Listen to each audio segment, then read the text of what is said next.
ওমানের রাজধানী মাস্কাটের উপকূল থেকে আরব সাগরের বুকে নৌকায় চলছে ইফতার আয়োজন, যা পর্যটকদের দিচ্ছে এক অনন্য অভিজ্ঞতা।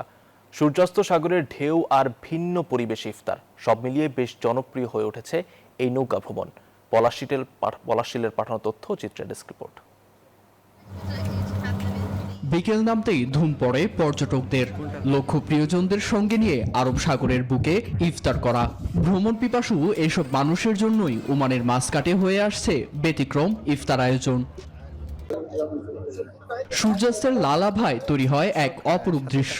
মাঝ সমুদ্রে পর্যটকরা সেই দৃশ্য উপভোগ করেন।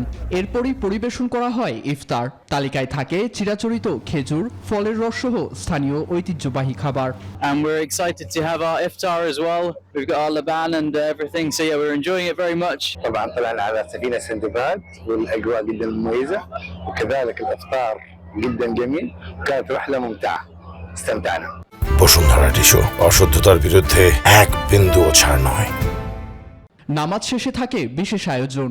শিশু কিশোরদের মন জয় করতে থাকে নানা আলোকসজ্জা আর মনোরঞ্জনের ব্যবস্থা।